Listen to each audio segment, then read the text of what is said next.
Hi! We're changing up some things about my videos and how I'm recording them. I scripted today's video to make sure that I got to all of your answers, but I don't have a teleprompter yet, so bear with me if you see my eyes like going back and forth because I'm looking at my notes to make sure that I get everything answered for you in number 2 of the Halloween videos, which is what we're here for today. Hi, I'm Dr. Taylor and I talk about healthy relationships with food for kids. Make sure to like and subscribe so the algorithm brings you back here and so you don't miss all of our upcoming content, especially about navigating the holidays and feeding your kids. First question we're gonna answer today is the Switch Witch. What are my thoughts about the Switch Witch? I don't like it, but there is a caveat to that. First, I'm gonna explain what the Switch Witch is, why I don't like it, and then I'll explain what the caveat is. Switch Witch is when people ask their kids to set out Halloween candy that they got during trick-or-treating and it's swapped by the Switch Witch for toys. Some parents do all their candy and some parents do some of the candy, but either way, it's trading candy for non-candy stuff. Here's how the Switch Witch can be harmful. First, if you portray this message, either with your words or with your actions, candy is bad and we need to get rid of it. You must give up all your candy. That's a definite negative consequence of doing the Switch Witch. Number 2, if you force a child to relinquish their candy that they don't want to give up, as long as it's not a safety concern. And number 3, if you do the Switch Witch in secret. And that's oftentimes what happens when you do the Switch Witch, and so I don't love that. If your child gets an incredibly overwhelming amount of candy and your kid wants to do something with it, I don't recommend doing the Switch Witch. So my question is, why do we need to offer an alternative to the candy? This tells me that the child feels like they need to eat it if they have it in their possession. Ideally, I want to see a child who feels like they can just leave it if they don't want it or forget about it if they're no longer interested or if other exciting things come around, like other holidays coming up. Personally, I would encourage my kids to find another use for their candy or simply throw it away. I know food waste, but in my opinion, I would rather have my kids throw their food away than feel like they had to eat it.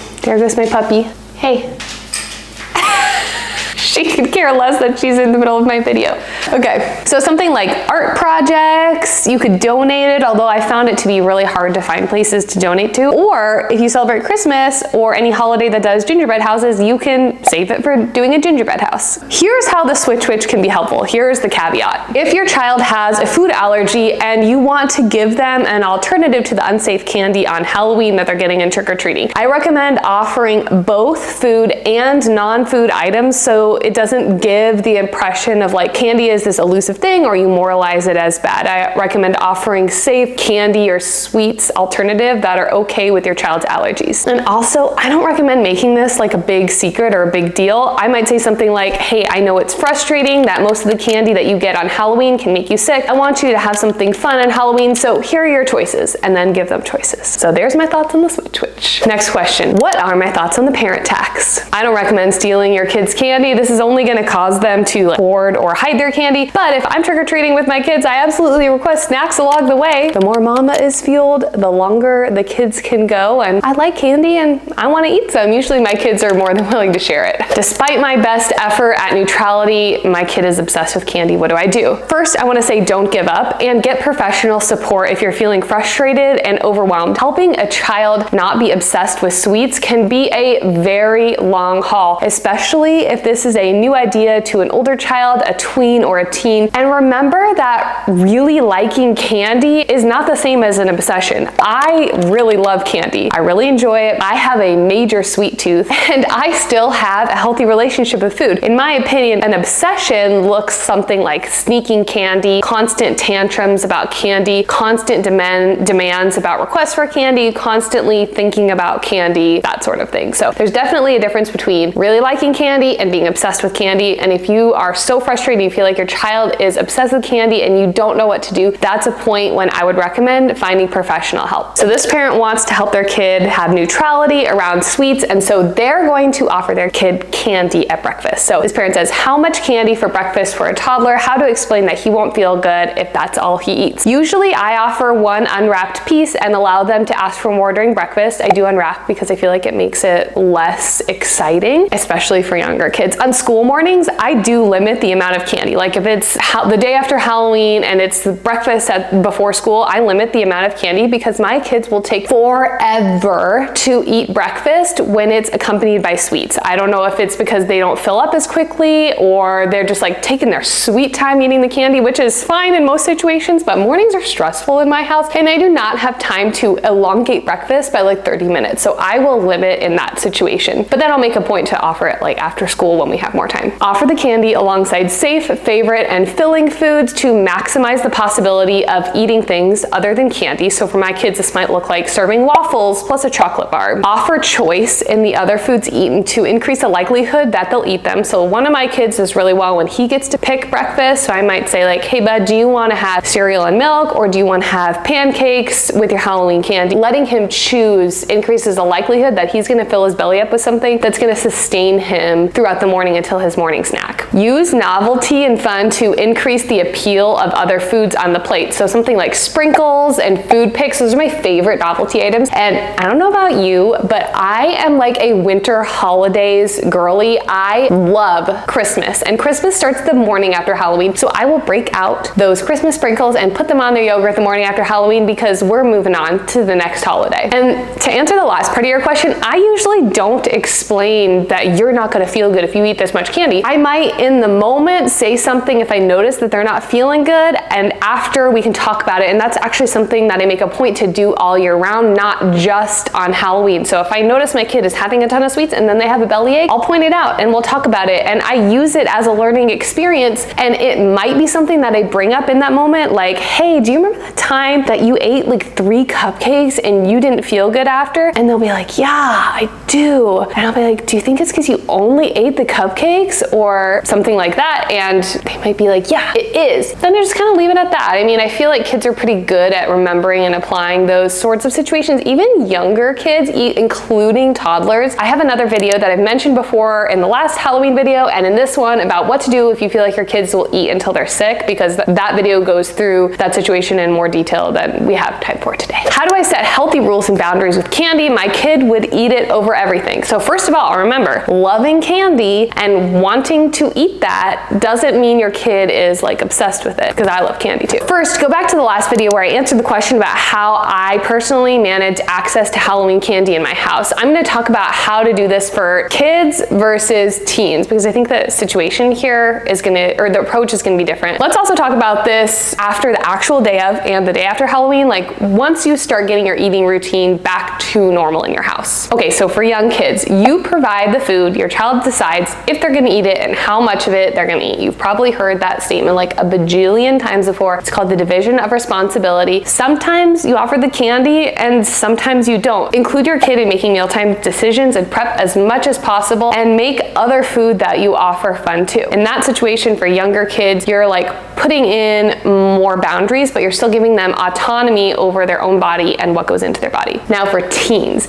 this is more difficult because it's harder to tell a 16-year-old, like, I decide what is available to you to eat at all hours of the day, because like if they have a driver's license, they can go to the drive-thru, they can just get their booty up and go to the pantry, you know, at 11 p.m. when you're sleeping and have a snack. They have much more autonomy than younger kids. So my approach for teens and older tweens is a little different. And you know, this depends on the maturity level. You kind of need to decide which bucket your kid falls into. And it's definitely not a black or white. There's like a gray transition area to this point. First, I recommend working with your teen to decide your approach. Will there be unrestricted access to the candy? Talk to them about it. Say, hey dude, let's sit down and talk about what's going to happen with your Halloween candy now that Halloween's over. If so, is there an expectation that they also feed themselves other food? So what does that look like? Do they need reminders? How can you support them in that? Can you make other foods easily accessible and available to them? I have a video on how to feed kids who have ADHD, who have like a lower appetite due to meds. And now I'm not just speaking to ADHD kids with this video, but I think some of the tips in it may be helpful. So I'm going to put that up here. Things like making snacks readily available to them that have lots of fruits and veggies and filling foods like lots of proteins and fats, so that they can grab those in addition to the candy without having to like do a bunch of work themselves. Like you make it easy on them to choose other things that are going to fuel their body in addition to the candy. If you notice them like only eating candy, they're not feeding themselves anything else other than candy, you could say something like, hey, I know you've learned how to fuel your body while you also also enjoy delicious foods. Here's where your candy is going to be. I'm worried that you're not providing your body with enough of what it needs, so we need to figure out a solution together. And just having an open dialogue. I think that's a much better approach than like taking a super controlling, here's your options, that's it approach to teens, because we need to start giving them more autonomy as they get older. Should I keep kids' candy in a central location like the kitchen, or let them have it in their room? So this is a personal thing, I think. Letting a kid keep their candy in their room may be a super useful tool for a child who has experienced food trauma, but it may not be appropriate for every kid. Generally, I don't think it's necessary to let kids keep food in their room. Whether or not you decide to do that, that's a personal choice. For me in my house, we have a boundary that food stays in the kitchen. Just helps to avoid mess, because I think I would go crazy if I was finding like crumbs in the room. I already hate finding crumbs on the kitchen floor, so gotta like limit it for my personal sanity. No candy in the room, period. Is it a good idea to buy candy ahead of time and put it in their lunches to make it less special? If you're already working on healthy relationships with sweets in your house, I don't really think this is necessary, but that doesn't mean you shouldn't do this, just that I don't think you need to. If you like candy and you incorporate it into your family's routine, then you don't have to stop doing it. However, if you feel like your child feels restricted about candy, this might be a good tool to help counteract the sweets obsession and make the candy feel less elusive prior to Halloween. If you live in a neighborhood where the kids get tons of candy, like a lot of candy, how do you handle that? I let my kids keep their candy that they get on Halloween, whether it's a lot or a little, and I generally recommend that parents do the same. Go back to my discussion about the switch for this one, and I discuss my approach to kids eating all the candy at once and when to allow unlimited access in my previous video, so I think those answers combined will help you with this question. So go back and check that part of the last video. How do I handle this with a range of ages? My kids are 2, 3, almost 6, and almost 10. Okay, so here's my personal opinion to this. I think your approach is going to have to be different for each kid depending on their age. Will it make the younger siblings upset that their big siblings have freedoms that they don't? Probably, but that still wouldn't make me put extra restrictions on my oldest just simply because of that fact. And again, that's just a personal choice. There's no like one right or wrong answer here. For the 4 ages that you listed, probably the biggest difference is going to be choking hazard foods. For example, your 10-year-old can have choking hazard foods like Jolly Ranchers and popcorn that your 2-year-old can't, and I explain this matter of fact to my toddler and support them in their feelings, and both of my kids actually knew the word choking hazard from a young age. It was so cute. Anyways, maybe that was like a uniquely Dr. Taylor thing. I thought it was adorable, but they knew, and you know, that was just like the boundary that we set, and we kept it, and so they kind of expected that when Halloween rolled around. I don't recommend restricting the older one because of the things that their younger sibling can't have, and I don't give freedoms to my younger kids that are not age appropriate simply because their oldest sibling can do those things. I do ask in my house, I do ask my oldest to be discreet and to not like brag about the additional freedoms that she has that her younger siblings don't. So like if she's eating popcorn, if she like waves her popcorn around in the air and is like,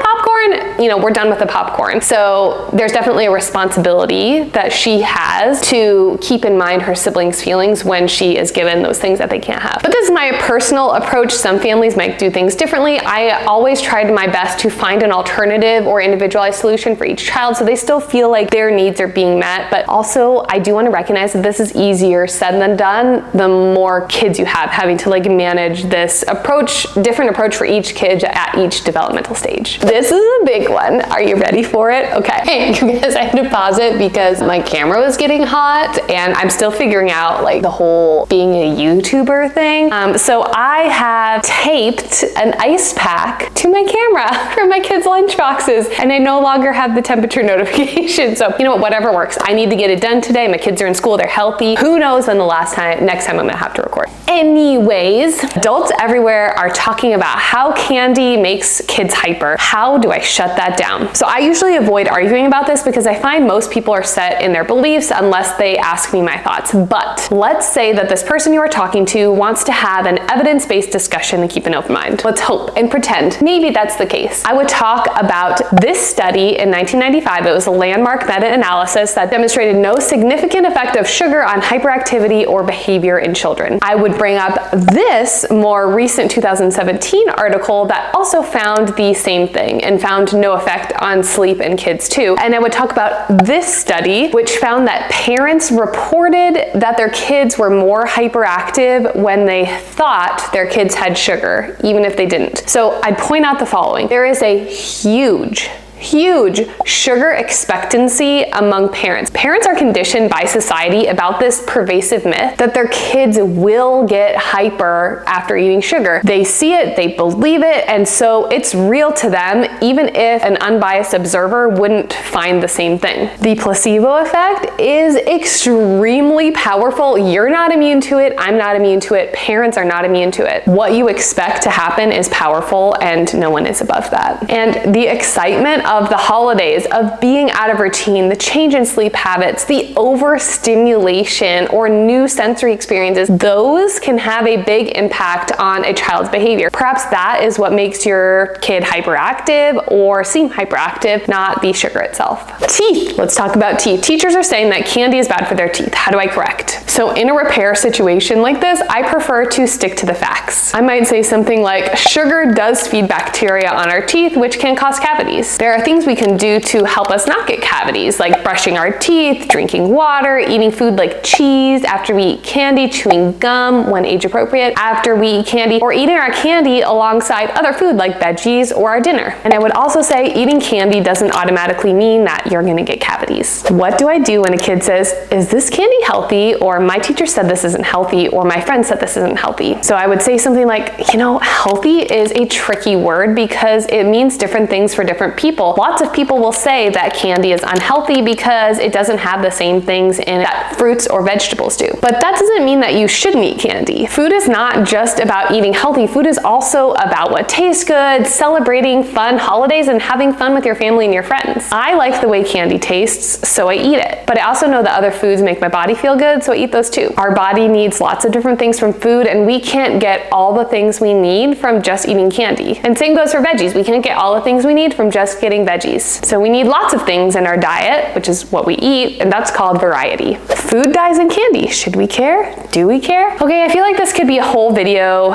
in and of itself, but I'm just gonna be like give you a fast answer, speedy, but know that this deserves like a deeper discussion. We have no evidence to suggest that kids without ADHD or an allergy to food dyes need to avoid food dyes. So I'm gonna read you this like little paragraph from a post I made on Instagram because I think that it like succinctly summarizes the research that we have. According to a 2012 meta-analysis, for some kids, up to 8% who have ADHD, certain food dyes may worsen symptoms. Note, does not cause ADHD. We're talking about kids who already have ADHD and worsens symptoms. These effects were only significant from parent reports, not teacher or observer reports. That's important too. Remember the expectancy thing. The improvement effect of avoiding food dyes, the actual ones varied from study to study because this looked at a lot of different studies and a lot of different food dyes, was approximately 1/3 to 1/6 the effect size of a medicated improvement for ADHD symptoms. Studies that looked at actual psychometric testing rather than parent or observer report were small, and studies that looked at only FDA-approved food dyes rather than the ones from other countries are also limited. So the data is there, but it is certainly not conclusive. It's very limited, and I wouldn't like go and make grand big assumptions and claims based on it. I'm not telling you that you should or you shouldn't offer foods with food dye in it to your kids. I've shared the evidence with you, and you can do with that what you find is best for your family. I personally don't avoid them for my kids. I still give them candy and things with red dye in them. I want to do it the intuitive way, but my husband is full diet culture mode. Help. So I think I would start here with trying to understand his perspective. What is his goal? Is it to have healthy kids? Has he been affected by diet culture or weight stigma in his life? Ultimately, I think that you both probably have the same goal. You love your kids and you want them to be healthy, happy, and successful. So listen to how he feels his approach will contribute to that, and then say the same about your approach to food. How can you find common ground here? And if you're still struggling with this, find a therapist who can discuss this with you. My YouTube courses or other videos may be helpful to explain the like intuitive approach to sweets with kids, but you know, a therapist is probably going to be the best thing if you guys can't come to an agreement. I've I've been asked this question frequently, and I always feel like it falls out of the wheelhouse of dietitians and more into the wheelhouse of like a couples therapist. So maybe this could be helpful for the person in the last question. Love the intuitive approach to candy, wondering if there's actual data to support this. Yes, there is, and I shall show you. Here are 3 articles that talk about how restriction doesn't increase a child's intake of that food and often will increase the desire for that food and increase the child's intake of the restricted food. So here, boop, boop, boop.